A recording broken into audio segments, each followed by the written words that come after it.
ಎ9 ನ್ಯೂಸ್ಗೆ ಸ್ವಾಗತ. ನಾನು ಅಮೀನ್ ಶೇಖ್.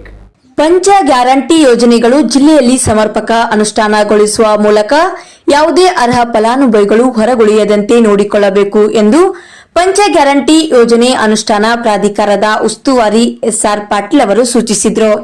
ಶುಕ್ರವಾರ ನಗರದ ಜಿಲ್ಲಾ ಪಂಚಾಯತ್ ಸಭಾಂಗಣದಲ್ಲಿ ಜಿಲ್ಲಾ ಮಟ್ಟದ ಗ್ಯಾರಂಟಿ ಯೋಜನೆಗಳ ಅನುಷ್ಠಾನದ ಪ್ರಗತಿ ಪರಿಶೀಲನಾ ಸಭೆಯ ಅಧ್ಯಕ್ಷತೆ ವಹಿಸಿ ಮಾತನಾಡಿದ ಅವರು, ಬಡವರ ಪಾಲಿನ ಅಕ್ಕಿ ದುರುಪಯೋಗವಾಗದಂತೆ ಕಟ್ಟುನಿಟ್ಟಿನ ಕ್ರಮವನ್ನು ವಹಿಸಬೇಕು ಎಂದು ಅವರು ತಿಳಿಸಿದರು. ಸರ್ಕಾರ ಅಧಿಕಾರವನ್ನ ವಹಿಸಿಕೊಂಡು 2 ವರ್ಷಗಳನ್ನು ಪೂರೈಸಿದೆ. ಅಧಿಕಾರ ವಹಿಸಿಕೊಂಡು 1 ವರ್ಷದಲ್ಲಿಯೇ ಪಂಚ ಗ್ಯಾರಂಟಿಗಳನ್ನು ಸಮರ್ಪಕವಾಗಿ ಜಾರಿಗೊಳಿಸಿ ಜನರಿಗೆ ಅನುಕೂಲ ಕಲ್ಪಿಸುವ ಯೋಜನೆಗಳನ್ನು ರೂಪಿಸಿ ಅನುಷ್ಠಾನಗೊಳಿಸಲಾಗಿದೆ. ಜಿಲ್ಲೆಯಲ್ಲಿ ಈವರೆಗೆ ಪಂಚ ಗ್ಯಾರಂಟಿ ಯೋಜನೆಯಡಿ 3177.78 ಕೋಟಿ ರೂಪಾಯಿಗಳನ್ನು ವೆಚ್ಚ ಮಾಡಲಾಗಿದೆ. ಈ ಯೋಜನೆಗಳು ಪ್ರತಿಯೊಬ್ಬ ಅರ್ಹ ಫಲಾನುಭವಿಗಳಿಗೆ ತಲುಪುವಂತಾಗಬೇಕು.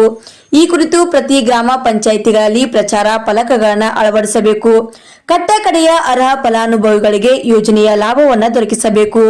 ಪಂಚಾಯಿತಿ ಮಟ್ಟಗಳಲ್ಲಿ ಶಿಬಿರಗಳನ್ನು ಆಯೋಜಿಸಿ ಯೋಜನೆಗಳ ಲಾಭವನ್ನು ದೊರಕಿಸಲು ಕ್ರಮವನ್ನು ವಹಿಸಬೇಕು ಎಂದು ಅವರು ಹೇಳಿದರು.